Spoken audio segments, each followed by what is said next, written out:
네, 시청자 여러분 안녕하십니까? 주말 아니 연말에 만나는 컬처팝 시작하겠습니다. 자, 제가 그 전에 하나 고지를 하자면요. 뉴스 브리핑에 왔다가 가끔씩 안 나오시는 분들이 계셔서 왜 안 나오냐고 물으시는데요. 그건 제 탓이 아닙니다. 그분들의 탓입니다.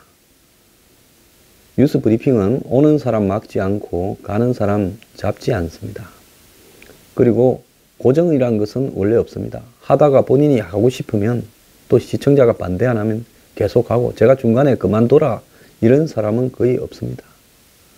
근데 본인이 여러 가지 사정이 생겨서 계속 할 듯 하다가 못 나오는 부분에 대해서는 전들 어떻게 할 방도가 없습니다. 새해에는 좀 더 다양하고 좀 더 좋으신 분들로 뉴스 브리핑을 채워나가도 주말에도 그런 방송이 되도록 노력을 하도록 하겠습니다. 근데 참 주말에 외부 출연자를 좋은 분을 모시기가 쉽지가 않습니다. 여러 가지 조건으로요. 또 제가 정권에 대해서 여러 가지 비판적인 발언을 많이 하다 보니까 제 방송에 출연을 꺼리시는 분도 많습니다. 자, 어려움이 있지만은 좋은 분을 모시고 이렇게 방송을 하도록 하겠고요. 최근에 이제 응원 문자 메시지 자막이 나서니까 어떤 분이 전화를 해서 왜 그거 전화가 잘 안 되냐 이런 분도 계시고 그러는데요. 그거는 문자를 보내는 겁니다. 우리가 전화번호를 누르고 글을 갖다가 적어 넣어서 이렇게 송신을 하면 문자가 가듯이 샤프 7079-7410을 누른 다음에 황장수 힘내라 이렇게 쓰시고 그 다음에 발송을 누르면 저한테 오는 겁니다. 혹시 잘못 눌렀을 때도요. 없는 번호일 가능성이 확실하니 크게 의식하지 마시기를 바랍니다. 자, 오늘 아침에 신문을 보면요. 집 없는 고소득 맞벌이 아이 잘 안 낳는다. 그래서 맞벌이 42%가 고소득이 44%입니다. 맞벌이 하는 자들 중에 고소득 하는 사람이 많은데 근데 이 사람들 중에 애를 안 놓는 사람이 그렇게 많고 4년제 대학을 졸업해도 취업률이 4년 연속 하락하고 있다라는 보도도 있고 청년청에서 석사를 따봤자 취업문이 갈수록 좁아진다라는 보도도 있고 억대 연봉의 직장인이 작년에 65만 3천 명이나 됐다라는데 전체 1774만 명 중에 3.7%가 억대라고 합니다. 자, 그런데 근로자 전체의 평균 급여는 3,360만 원밖에 안 된다.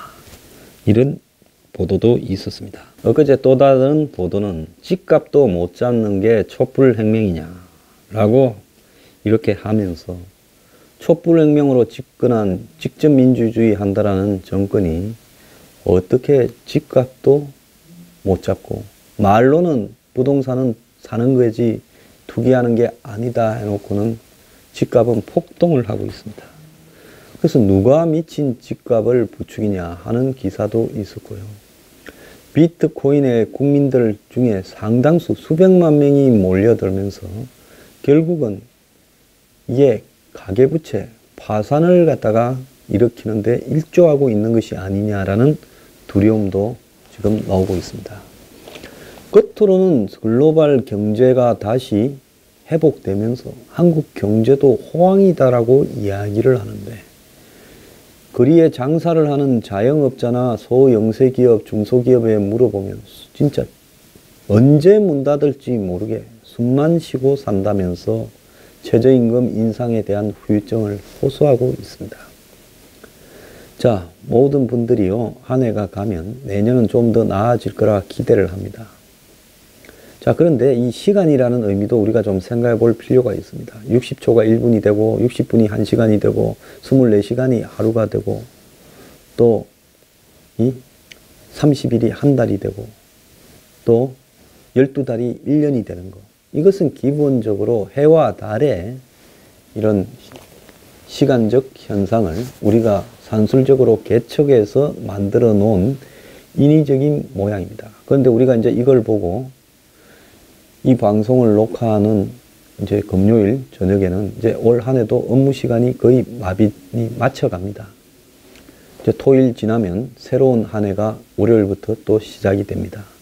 그럼 다들 이제 마음이 착잡해지겠죠. 오늘 아마 대개 이 뭐 금요일 날 저녁에 들어가셔가지고 이 소주 한잔 하고 맥주 한잔 하면서 또 한 해가 지나는구나, 나이를 먹어가는데 내 삶은 왜 이리 팍팍해지나 하고 한탄하는 분들도 계실 겁니다.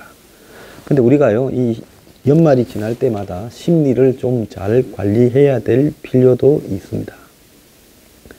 그냥 좀 멍청해질 필요가 있다라고 저는 이렇게 권유해 드리고 싶습니다. 저도 과거에 명절 때거나 또 한 해가 지나거나 이럴 때 되면 마음이 굉장히 좀 우울할 때가 많았습니다. 대체로 저는 외출도 하지 않고 틀어박혀서 지낸 적이 많았습니다.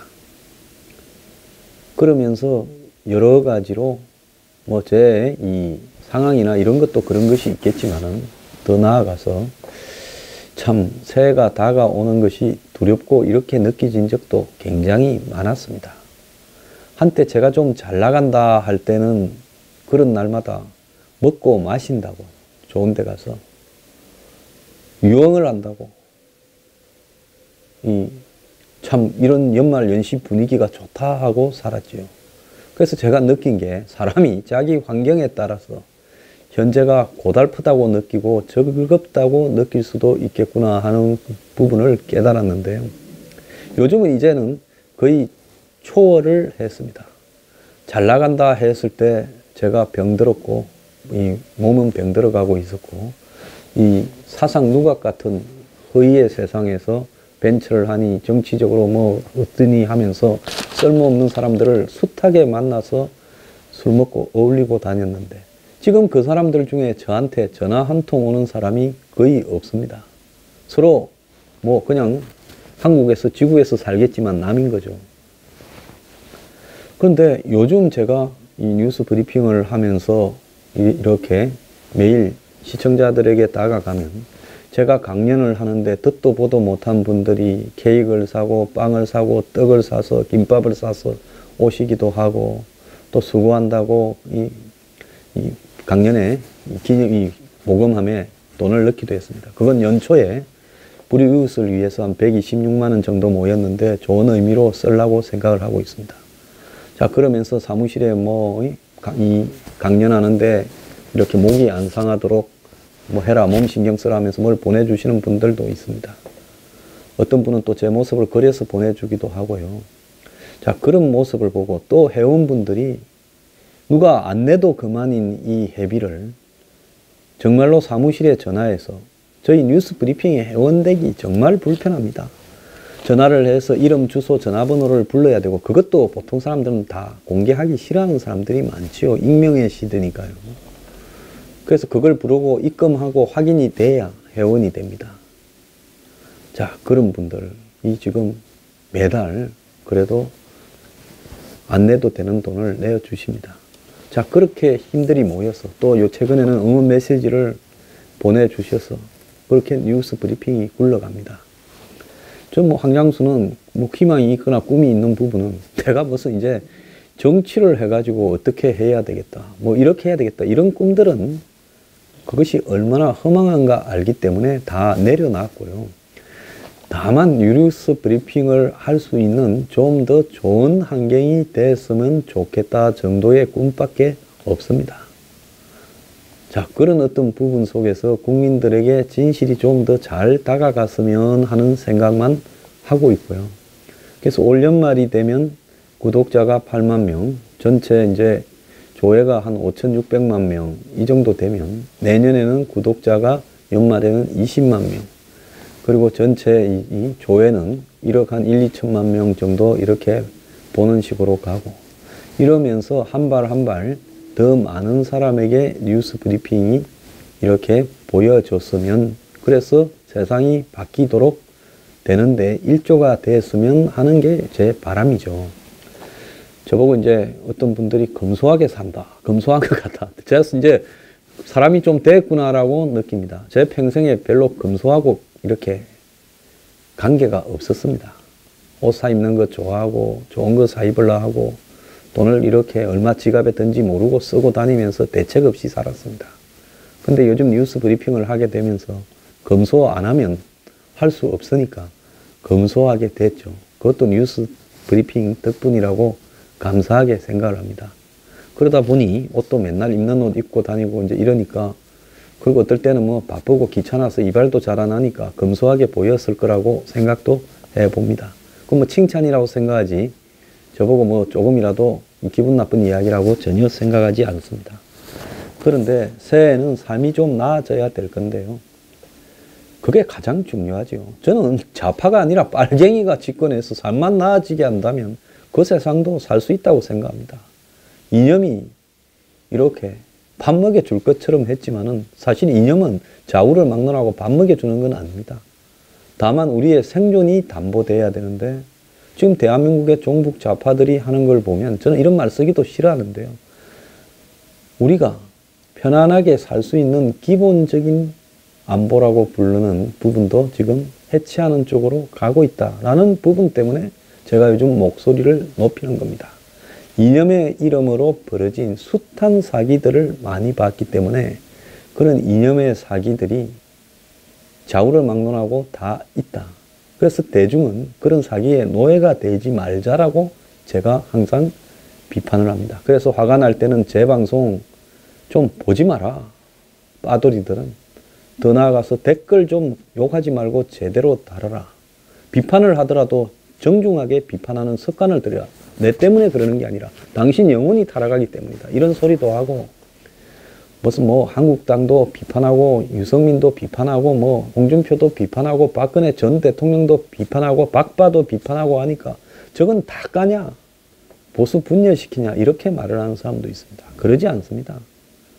보수가 새로 가기 위해서는 비판을 감내해야 된다고 생각을 합니다.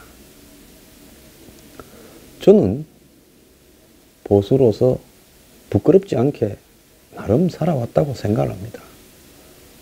그리고 지금 문재인이 까발려서 덜쳐진 내용 중에 부끄러운 내용은 우리 스스로가 극복하고 이겨나가야 된다고 생각을 합니다.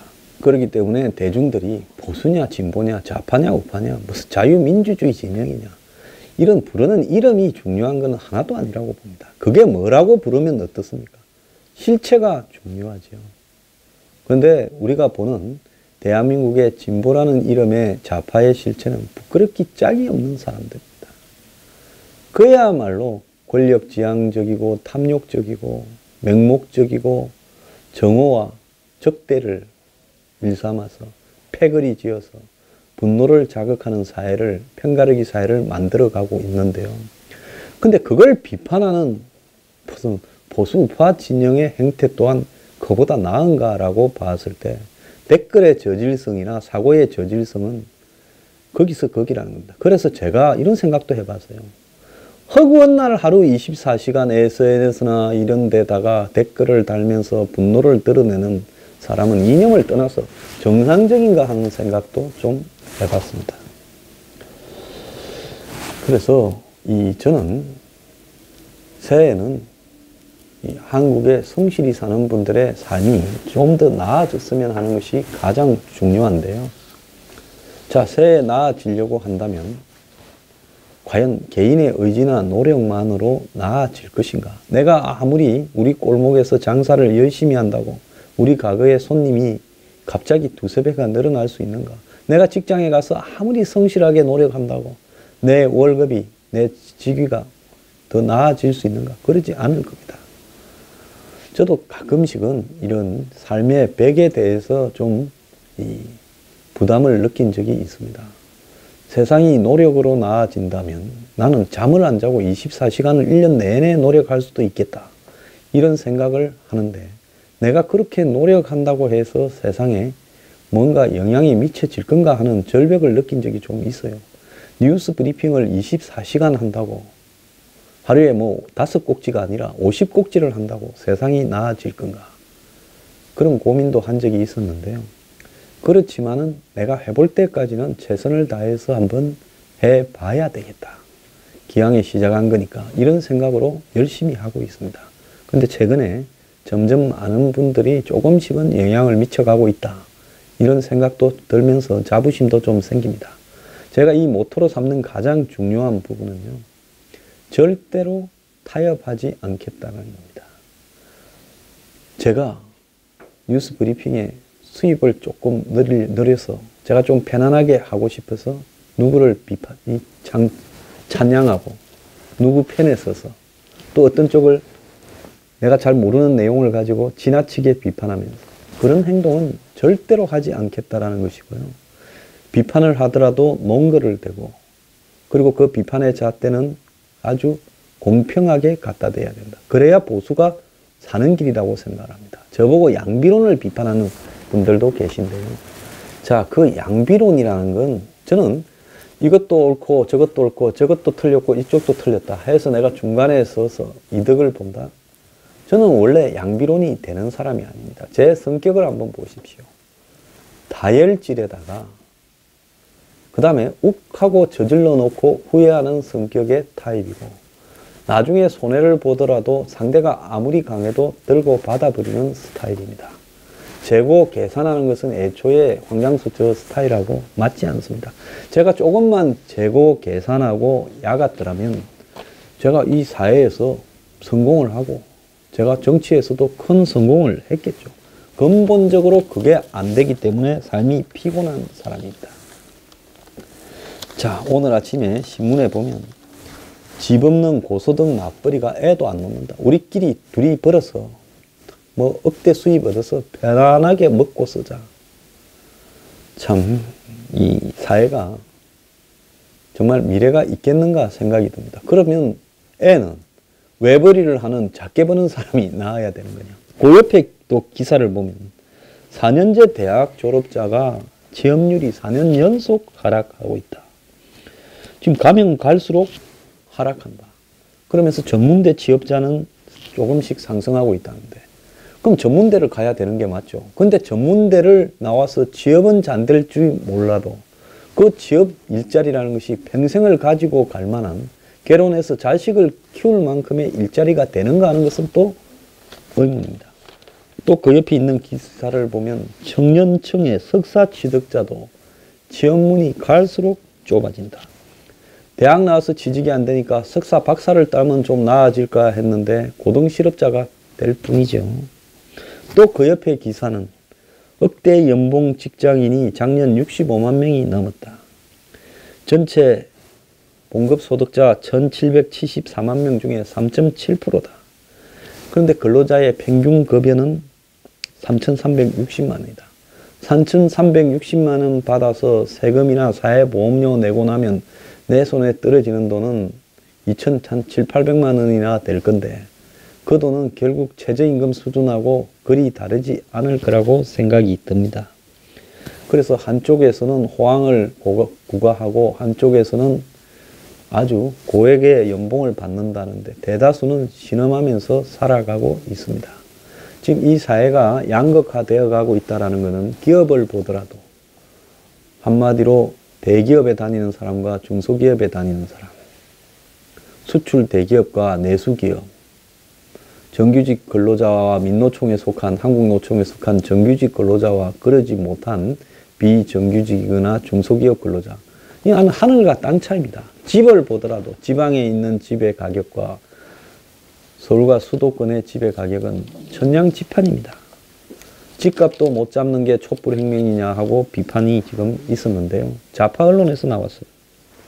미국의 서브프라임 생긴 것처럼 한국도 지금 그리 가는 거 아니냐. 집을 산다는 게 이렇게 어려워서야 이게 사람 사는 세상이라고 할 수 있겠느냐. 이러려고 촛불혁명했냐. 그럼 누가 미친 집값을 지금 부추기고 있냐. 이런 이야기까지도 나오고 있습니다.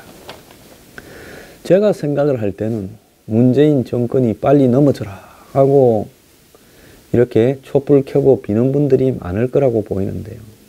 그렇게 빌어서 넘어지는 것도 아니고 보수가 잘해서 넘어지는 것도 아니고 문 정권은 내년에 경제 문제가 터지기 시작하면서 한마디로 자신들이 지금 입으로 저지르고 있는 수많은 쇼통이 국민들에게 혐오감을 주면서 스스로 무너져 갈 거라고 보고 있습니다. 자, 대중의 삶은요, 기술이 발달하면 나아져야 되는데 우리가 흔히 보면 지금보다 20~30년 전보다 많이 나아졌다 이야기합니다. 온갖 기술이 있다 이야기를 하고 대선 후보들은 4차 산업혁명을 부추기면서 뭐 셔츠 바람으로 이어폰을 끼고 연설도 했습니다. 대선 때는. 근데 4차 산업혁명이 사람을 낫게 할 거냐? 저는 그렇지 않다고 봅니다. 지금 스마트폰에 있는 수많은 기능 중에서 제가 쓰는 기능은 한 5가지밖에 안 될 겁니다. 그게 100 몇십만 원씩인데 2년마다 한 번씩 새로 사야 됩니다. 사는 방법을 교묘하게 월부처럼 만들어 가지고 내가 그게 얼마인지도 모르고 씁니다. 그런데 이게 오래된 일처럼 해서 애들 같은 경우에는 그럼 스마트폰만 하나 던져주면 하루 종일 집에서 온갖 걸 다 하면서 놀 건데, 근데 그게 불과 2008년 이후에 9년밖에 안 된 일이라는 겁니다. 자, 그런데 그 스마트폰이 생기면서 사람이 행복해졌냐? 그전에는 앉아서 다 거실에서라도 TV 볼 때라도 같이 있었을 건데, 밥이라도 같이 먹고, 이제는 지방에 다 틀어박혀 가지고 스마트폰하고 자빠졌습니다. 과학기술이 나아졌다. 우리가 2000년이 되면, 제가 초등학교 다닐 때 캡슐 하나 먹고 날아다니는 자동차를 타고 행복하게 살 줄 알았는데 2000년이 17년이 더 지났는데도 사람이 별로 행복해지는 것 같지가 않습니다. 거리에 노숙자는 더 넘쳐나는 걸로 보입니다. 자, 과학기술의 발달이 인간을 절대 행복하게 만들지 못하고요. 발달하면 발달할수록 인간은 점점 더 부가 소수에게 집중되고 계급 계층화되고 대다수는 하위 계급으로 살게 될 겁니다. 자, 이런 부분들을 기술의 발달로 혜택을 받는 사람이나 그들과 연결된 정치인이나 또 더 나아가서 그들에게 돈을 대주는 금융업자나 자산가들은 찬양을 하지요. 온갖 논리로 찬양을 합니다. 제가 이런 이야기를 하면 야, 무식한 놈아, 기술 발달에 저항한다라는 말이냐. 저항하는 게 아니라 기술 발달에 맞게 사회 정치 시스템을 바꿔 가야 되는데 항상 이런 시스템은 따라가지를 못하는 겁니다. 그러니까요, 기술이 더 발달한 유럽에부터 지금 포퓰리즘이 판을 치고 양극화가 더 심해지는 겁니다. 기술이 낮은 아프리카나 에스키모들한테 물어보세요. 양극화가 있는가? 없습니다. 기술이 발달하니까 양극화가 생기는 거고 일자리가 사라지는 거고 글로벌화가 되니까 일자리가 이민이 오고 무슨 난민이 오면서 차지하는 거지. 글로벌화, 기술 발달, 이 두 가지가 한마디로 항상 세상이 혁신돼야 된다고 주장하는 사람들이 내세우는 두 가지인데, 이게 되면 될수록 사람은 점점 소수의 부자와 다수의 빈자로 양분될 수밖에 없는 겁니다. 그 과정에서 가끔씩 사기가 일어나는데 대표적인 게 미국의 서브프라임, 2008년 전 세계를 덮친 금융위기, 한국의 97년의 IMF, 지금 우리 앞에 터지고 있는 비트코인, 이런 게 사기술들입니다. 한 번씩 털어먹죠. 한마디로 털뽑기입니다. 자본을 가지고 기술을 가진 사람이 없는 사람들한테 마지막에 뽑아먹을 때 쓰는 수법 중에 하나가 이런 겁니다. 누가 비트코인을 가지고 장황하게 늘어놓으면서 제가 비트코인은 사기다. 사기라는 게 딱 보면 사기 아니냐. 그게 심오한 이론이 왜 필요하다니까 또 저보고 이 무식한 놈하고 글로 엄청 했는데 틀림없이 그 사람은 비트코인의 이해관계를 가지고 있는 사람일 거라 생각이 듭니다. 안 그러면 이 스마트폰에 빽빽한 글씨로 수만 자를 적을 수 있습니까? 저보고 100만 원, 1000만 원을 준다도 난 그거 하기 싫어서 못 하겠어요. 자, 그래서 기술 발달도 사기고, 뭐가 사기냐? 기술 발달은 사실인데 그것이 사람을 행복하게 해준다는 건 사기예요. 소수만 행복하게 되죠, 현 시스템으로는. 그 다음에 삶이 갈수록 나아져야 되는데 갈수록 팍팍해지고 있습니다. 이 기사 신문 한 면에 있는 기사가 그걸 입증하는 거예요. 내년에도 이 삶이 더욱 힘들 겁니다. 북한의 핵미사일 위기가 최고조에 이르고 한미 갈등이 심화되면서 경제적인 부분에서 데미지를 입힐 겁니다. 자, 그런데도 우리 뉴스 브리핑 시청자분들이나 독자들은 열심히 살아가야 됩니다. 자, 그래서요, 뉴스 브리핑이나 컬처팝은 이 사회에 돌아가는 이면의 이야기들을 계속 전하고자 합니다. 왜 입시 제도가 저렇게 다양화됐냐? 수시, 정시, 입학사정관, 학생종합기록부, 이름도 복잡합니다. 대학별 자율 선출. 결국은 공정하고 균등한 부분을 파괴하기 위해서죠. 그런데 문재인 정권은 저런 입시를 더욱더 학생부를 강화하겠다고 이야기를 합니다. 그건 뭐냐? 불공정이 낮다라는 거죠. 왜? 우리가 서민 주장하고 그 다음에 중산층 이야기하면서 집권했지만은 이 집권한 핵심에 있는 사람은 다 상층인데 우리가 이걸 왜 포기하겠느냐? 지금대로 가야 우리 새끼들이 공부를 못 해도 좋은 대학에 들어갈 수 있는데 한국당이나 박근혜 이명박 집권할 때 부동산을 다 올렸습니다. 그리고 올라간 부동산 때문에 재미 본 사람은 한국 사회의 자산가 상류층 기득권 소수고 다수는 그 피해를 보고 있습니다. 임대료도 올랐고 전세도 올라서 집을 찾아서 지방 도시를 헤매고 있습니다. 근데 왜 올리냐? 올리면 부동산 투기질을 하는 사람들이 확실하게 이익을 보니까 그 짓을 하는 겁니다. 그럼 대중은요, 이런 부분을 분노해야 됩니다. 직장요, 문재인 대통령이 전 공기업들 전수조사에서 뒤로 들어온 놈 잡아라 했는데 불과 수십 건 나왔습니다. 그게 사실이라고 봅니까? 10만 명을 넘게 뒤졌는데 제가 볼 때 정상이라면 한 3만 명은 잡혀야 된다고 봅니다. 근데 몇십 건요? 그 중에 고발은 몇 건이었습니다. 왜?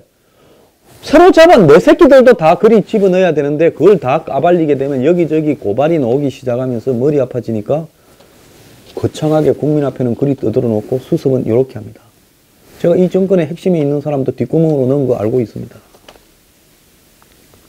자, 이런 식으로요. 세상은 말로 하는 부분과 실제로 진행되는 부분은 거꾸로 갑니다.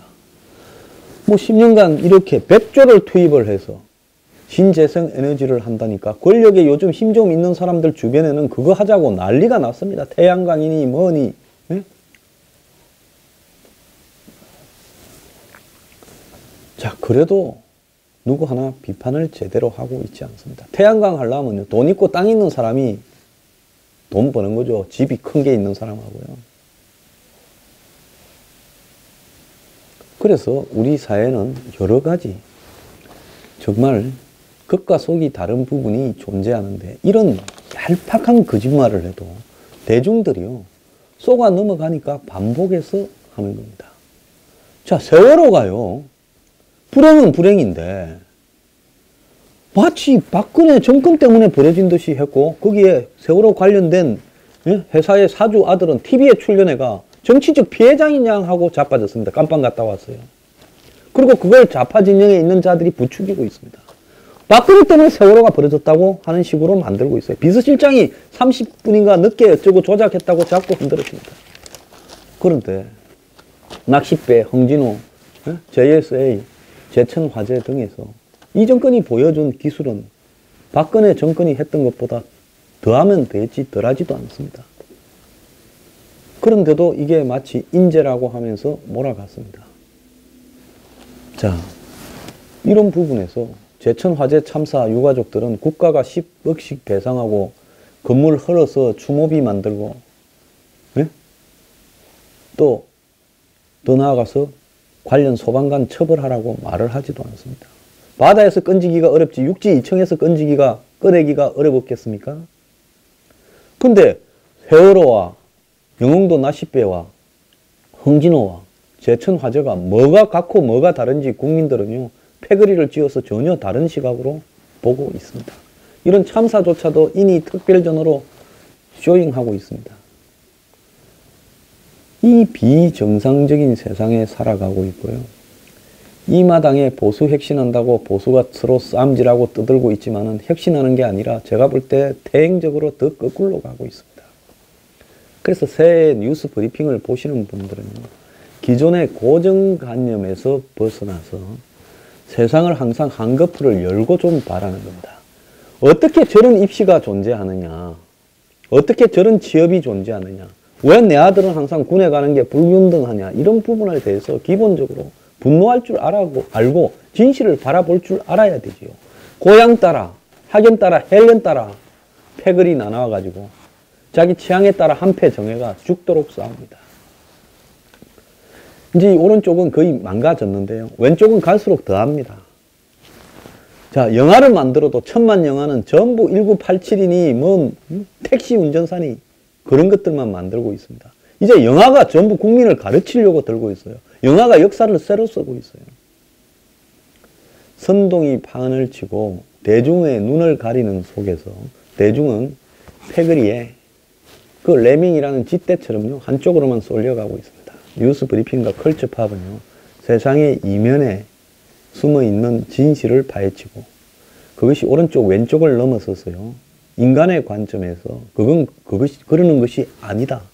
그건 틀렸다라고 과감하게 이야기하도록 하겠습니다. 한국에는요 저는 좀 공정한 이런 국민에게 무언가를 보여주는 이런 방송들이나 매체들이 좀 많이 생겼으면 좋겠는데요. 종편이고 뭐 신문 방송이고 전부 패거리를 지어가지고 돈 버는 이해관계에 눈이 멀어서 국민의 시선을 가리는데 일조하고 있습니다. 전두환 때 땡전 뉴스라고 해서 땡 하면 9시 뉴스에 오늘도 전두환 대통령 각하는 이렇게 시작을 했는데 지금 뭐가 다릅니까? 지금은 그때보다 한 명이 더 추가됐습니다. 하긴 그때도 뭐 한 분이 있었습니다만 요즘 좀 더한 것 같아요. 자, 새해도 뉴스 브리핑은 정론으로 여러분을 만나 뵙겠습니다. 새해 복 많이 받으시고요. 올해 한 해 아무 생각 없이 마무리하시기 바랍니다. 생각이 많으면요 괴롭습니다. 저도 연말 연시나 이럴 때 생각이 항상 많아서 괴로웠는데요. 머리를 딱 비우고 액션 영화를 보시든지 그냥 조깅을 실컷 땀이 날 때까지 하시든지 하면서 이 세상은 잊어야 삽니다. 멍해져야 멍청해야 행복합니다. 좀 연말에는 멍청하게 보내시고 한 해의 각오도 크게 다지지 마십시오. 그거 해봤자 한다고 되는 것도 아니고 그거 한 대로 다 된다고 해서 내가 더 나아지는 것도 아닙니다. 과거에 저도 한 해가 바뀔 때마다 올해를 이렇게 기억을 하면서 몇 가지를 적고 내년에는 뭘 해야지 적고 하면서 산에 올라가서 지는 해보고 뜨는 해도 보기도 했는데요. 인생 사는데 아무 소용 없었습니다. 제가 지나치게 시니컬한 게 아니라 살다 보니 얻은 지혜입니다. 여러분도 혹시 필요하다면 참고하십시오. 감사합니다.